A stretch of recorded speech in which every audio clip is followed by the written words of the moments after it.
അപ്പോൾ നമുക്ക് പ്ലം കേക്കിന് വേണ്ടിയിട്ട് ആദ്യം പഞ്ചസാര ഒന്ന് കാരമൽ ചെയ്തെടുക്കാം. അതിനായിട്ട് ഞാനൊരു പാത്രത്തിലേക്ക് 7 ടേബിൾ സ്പൂൺ പഞ്ചസാര ഇട്ട് കൊടുക്കുവാണ്. അല്ലെങ്കിൽ മൈദ എടുക്കുന്ന ഗ്ലാസ്സിന് 1/2 ഗ്ലാസ്, കപ്പാണെങ്കിൽ 1/2 കപ്പ് പഞ്ചസാര എടുത്താൽ മതി.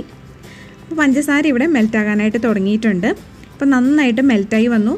പഞ്ചസാര നല്ല മെൽറ്റായി ഗോൾഡൻ കളറായി വരുമ്പോൾ ഇതിലേക്കൊരു 1/4 കപ്പ് അല്ലെങ്കിൽ ഒരു 1/4 ഗ്ലാസ് വെള്ളം ഒഴിച്ചു കൊടുത്തിട്ട് നന്നായിട്ടൊന്ന് തിളപ്പിക്കണം. ഒരു 2-3 മിനിറ്റ് നന്നായിട്ട് തിളപ്പിച്ചതിന് ശേഷം ഫ്ലെയിം ഓഫ് ചെയ്തിട്ട് നമുക്ക് തണുക്കാനായിട്ട് മാറ്റി വയ്ക്കാം. അപ്പോൾ നമ്മൾ മെഷർമെൻറ്റ് കപ്സ് ഒന്നും ഇല്ലാതെയാണ് ഈ ഒരു പ്ലം കേക്ക് റെഡിയാക്കി എടുക്കാൻ പോകുന്നത്. ഞാൻ ഇതുപോലെയുള്ള ഒരു ഗ്ലാസ് എടുത്തിട്ടുണ്ട്. നിങ്ങൾക്ക് വീട്ടിലുള്ള ഏത് ഗ്ലാസ് വേണമെങ്കിലും എടുക്കാം. ഈ ഒരു ഗ്ലാസ്സിൽ 2 ഗ്ലാസ് മൈദ എടുക്കുവാണ്. മൈദയ്ക്ക് പകരം നിങ്ങൾക്ക് ഗോതമ്പ് പൊടി ഉപയോഗിക്കാം. മൈദ എടുത്തതിന് ശേഷം നമുക്കൊന്ന് അരിച്ച് വേണം ഇട്ട് കൊടുക്കാനായിട്ട്. പരിപ്പിയിലേക്ക് 2 ഗ്ലാസ് മൈദ ഇട്ട് കൊടുക്കുവാണ്. ഇതിലേക്ക് 1/2 ടീസ്പൂൺ ബേക്കിംഗ് പൗഡറും 1/2 ടീസ്പൂൺ ഉപ്പും ഇട്ട് കൊടുത്തതിന് ശേഷം നമുക്ക് 2-3 തവണ നന്നായിട്ട് അരിച്ചെടുത്തിട്ട് മിക്സ് ചെയ്ത് മാറ്റി വയ്ക്കാം.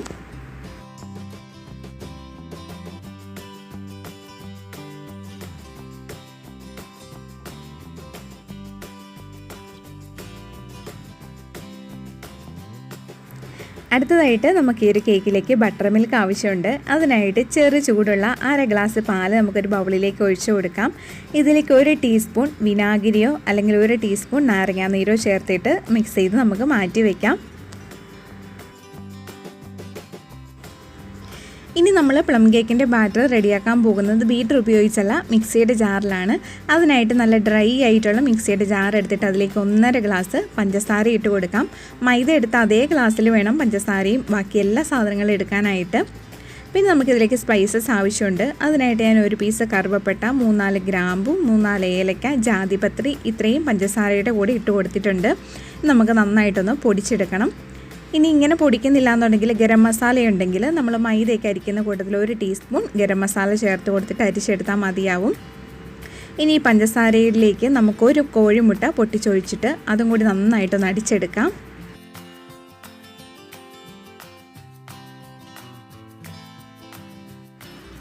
അങ്ങനെ മുട്ടയും പഞ്ചസാരയും കൂടി നന്നായിട്ട് അടിച്ചെടുത്തിട്ടുണ്ട്. ഇനി ഇതിലേക്ക് 1 ടീസ്പൂൺ വാനില എസൻസും 1/2 ഗ്ലാസ് സൺഫ്ലവർ ഓയിലിന് പകരം നിങ്ങൾക്ക് ബട്ടർ മെൽറ്റ് ചെയ്തത് ചേർത്ത് കൊടുക്കാം. പിന്നെ നമ്മൾ റെഡിയാക്കി മാറ്റി വെച്ചിട്ടുള്ള കാരമൽ സിറപ്പും കൂടി ഒഴിച്ചിട്ട് അതും കൂടി നന്നായിട്ടൊന്ന് അടിച്ചെടുക്കാം. അങ്ങനെ കാരമൽ സിറപ്പും ഓയിലും ഒക്കെ ഇവിടെ നന്നായിട്ട് മിക്സാക്കി എടുത്തിട്ടുണ്ട്. ഇനി നമുക്ക് അരിച്ച് വെച്ചിട്ടുള്ള ഡ്രൈ ഇൻഗ്രീഡിയൻസ് ചേർത്ത് കൊടുക്കാം. ഒന്നിച്ച് ചേർത്ത് കൊടുക്കേണ്ട, ഒരു 2-3 തവണയായിട്ട് ചേർത്ത് കൊടുത്തിട്ട് അടിച്ചെടുത്താൽ മതി. ഡ്രൈ ഇൻഗ്രീഡിയൻസ് ചേർത്ത് കൊടുക്കുന്ന കൂട്ടത്തിൽ തന്നെ നമ്മൾ റെഡിയാക്കി മാറ്റി വെച്ചിട്ടുള്ള ബട്ടർ മിൽക്കും കുറച്ചായിട്ട് ചേർത്ത് കൊടുക്കണം. ഒരുപാട് നേരം ഇട്ട് മിക്സിയിൽ അടിച്ചെടുക്കരുത്. ഒരു 5 സെക്കൻഡ് മാത്രം ഒന്ന് മിക്സ് ചെയ്തെടുത്താൽ മതി. ഇതുപോലെ നമുക്ക് മുഴുവൻ ഡ്രൈ ഇൻഗ്രീഡിയൻസും അതുപോലെ ബട്ടർ മിൽക്കും ചേർത്തിട്ട് കേക്കിൻ്റെ ബാറ്റർ റെഡിയാക്കാം. അപ്പോൾ നമ്മൾ ഡ്രൈ ഇൻഗ്രീഡിയൻസും ബട്ടർ മിൽക്കും ചേർത്ത് കൊടുത്തിട്ട് ഇവിടെ കേക്കിൻ്റെ ബാറ്റർ റെഡിയാക്കി എടുത്തിട്ടുണ്ട്. ഈ ഒരു ബാറ്റർ നമുക്ക് ഒരു ബൗളിലേക്ക് ഒഴിച്ചു കൊടുക്കാം. അങ്ങനെ നമ്മൾ ബൗളിലേക്ക് കേക്കിൻ്റെ ബാറ്റർ ഒഴിച്ചു കൊടുത്തിട്ടുണ്ട്. ഇനി നമുക്ക് ഡ്രൈ ഇൻഗ്രീഡിയൻസ് ചേർത്ത് കൊടുക്കണം. അതിനായിട്ട് ഞാനിവിടെ കുറച്ച് black raisins, yellow raisins, cherry, tutti Frooti, കുറച്ച് കാഷ് നട്ട്സ് ഇത്രയും എടുത്തിട്ടുണ്ട്.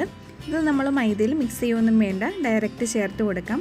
പിന്നെ നിങ്ങൾക്ക് എത്ര അളവിലാണോ പിന്നെ ഏതൊക്കെ ഡ്രൈ ഫ്രൂട്ട്സ് ആണോ കഴിക്കാൻ ഇഷ്ടം അതൊക്കെ ചേർത്ത് കൊടുക്കാവുന്നതാണ്. നമുക്ക് ഡ്രൈ ഫ്രൂട്ട്സ് മുഴുവനും ചേർത്തിട്ട് ഇതൊന്ന് മിക്സ് ചെയ്തെടുക്കണം.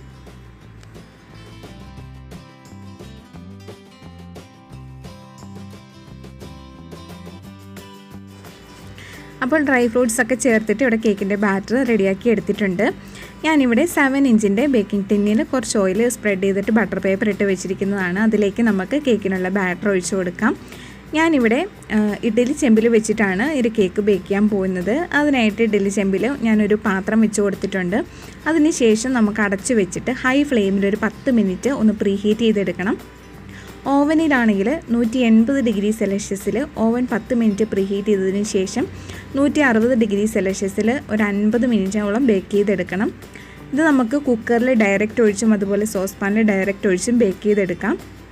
ഓരോരുത്തരുടെയും ഓവൻ്റെ ടെമ്പറേച്ചറിനും അതുപോലെ ഗ്യാസിൻ്റെ ഫ്ലെയിമിനൊക്കെ അനുസരിച്ച് ബേക്കിങ്ങിൻ്റെ സമയം മാറ്റം വരും. ഇനി നമുക്ക് കേക്കിൻ്റെ ബാറ്ററിന് മുകളിൽ കുറച്ച് ടൂട്ടി ഫ്രൂട്ടിയും കുറച്ച് നട്ട്സും ഒക്കെ ഇട്ടിട്ട് ഒന്ന് ഡെക്കറേറ്റ് ചെയ്തെടുക്കാം.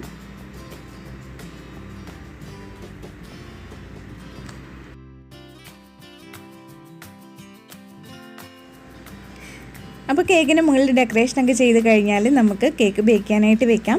അതിന് മുമ്പായിട്ട് ബേക്കിംഗ് ടിന്ന് നന്നായിട്ടൊന്ന് ടാപ്പ് ചെയ്ത് കൊടുക്കണം, എയർ ബബിൾസൊക്കെ പോകാൻ വേണ്ടിയിട്ടാണ്. ഞാനിവിടെ ഇഡ്ഡലി ചെമ്പ് 10 മിനിറ്റ് ഹൈ ഫ്ലെയിമിലിട്ടിട്ട് പ്രീ ഹീറ്റ് ചെയ്തിട്ടുണ്ടായിരുന്നു. ഇനി നമുക്ക് ഇതിലേക്ക് ബേക്കിംഗ് ടിന്ന് ഇറക്കി വെച്ച് കൊടുക്കാം. അതിനുശേഷം അടച്ച് വെച്ചിട്ട് ലോ ടു മീഡിയം ഫ്ലെയിമിൽ 1 മണിക്കൂർ ബേക്ക് ചെയ്തെടുക്കണം. മുമ്പ് പറഞ്ഞതുപോലെ തന്നെ ഓരോരുത്തരുടെയും ഗ്യാസിൻ്റെ ഫ്ലെയിമിനനുസരിച്ച് ബേക്കിങ്ങിൻ്റെ സമയം മാറ്റം വരും. 1 മണിക്കൂർ ആയിട്ടുണ്ട്. നമുക്ക് തുറന്ന് നോക്കാം. നമ്മുടെ കേക്ക് ഇവിടെ നല്ല പെർഫെക്റ്റ് ആയിട്ട് വന്നിട്ടുണ്ട്. ഇനി നമുക്ക് ഇതൊന്നും പുറത്തേക്ക് എടുത്തിട്ട് കേക്ക് തണുക്കാനായിട്ട് മാറ്റി വയ്ക്കാം. അങ്ങനെ കേക്ക് ഇവിടെ നന്നായിട്ട് തണുത്ത് വന്നിട്ടുണ്ട്. ശരിക്കും 2 ദിവസം ഒരു ബട്ടർ പേപ്പറിലൊക്കെ പൊതിഞ്ഞ് നല്ല എയർ ടൈറ്റ് ആയിട്ടുള്ളൊരു പാത്രത്തിൽ സൂക്ഷിച്ചിട്ടൊക്കെ കട്ട് ചെയ്ത് കഴിക്കുവാണെങ്കിൽ നല്ല ടേസ്റ്റി ആയിരിക്കും. കണ്ടോ, മിക്സിയുടെ ജാർ ഉപയോഗിച്ച് ഓവനൊന്നും ഇല്ലാതെ നമ്മൾ ചെയ്തെടുത്തിട്ടുള്ള നല്ല പെർഫെക്റ്റ് ആയിട്ടുള്ളൊരു പ്ലം കേക്കാണിത്. കണ്ടോ, നല്ല സോഫ്റ്റുമാണ്, നല്ല ടേസ്റ്റുമാണ് ഇത് കഴിക്കാനായിട്ട്. അപ്പോൾ നമുക്ക് കേക്കൊന്ന് കട്ട് ചെയ്ത് നോക്കാം. ഈ ഒരു വീഡിയോ ഇഷ്ടപ്പെട്ടാൽ നിങ്ങൾ തീർച്ചയായിട്ടും താഴെ കാണുന്ന ലൈക്ക് ബട്ടൺ ഒന്ന് ക്ലിക്ക് ചെയ്യാനായിട്ട് മറക്കരുത്. അതോടൊപ്പം ഈ വീഡിയോ മറ്റുള്ളവർ കാണണമെന്ന് ആഗ്രഹിക്കുന്നുണ്ടെങ്കിൽ നിങ്ങളുടെ ഫ്രണ്ട്സിനും ഫാമിലിക്കും ഒക്കെ ഈ വീഡിയോ ഒന്ന് ഷെയർ ചെയ്ത് കൊടുക്കാനും കൂടി മറക്കരുത് കേട്ടോ. പിന്നെ നമുക്കൊരു ഫേസ്ബുക്ക് ഗ്രൂപ്പുണ്ട്, മന്ന കിച്ചൺ. ആ ഒരു ഗ്രൂപ്പിലേക്ക് എല്ലാവരും ജോയിൻ ചെയ്യാനും നിങ്ങൾ ട്രൈ ചെയ്തിട്ടുള്ള റെസിപ്പീസിൻ്റെ ഫോട്ടോസൊക്കെ ആ ഒരു ഗ്രൂപ്പിലേക്ക് ആഡ് ചെയ്യാനും മറക്കരുത്. ഒരു ഫേസ്ബുക്ക് പേജ് കൂടിയുണ്ട്, മന്ന ഹോം മെയ്ഡ് കേക്ക്സ്. ആ ഒരു പേജ് ലൈക്ക് ചെയ്യാനും ഷെയർ ചെയ്യാനും കൂടി മറക്കരുത് കേട്ടോ.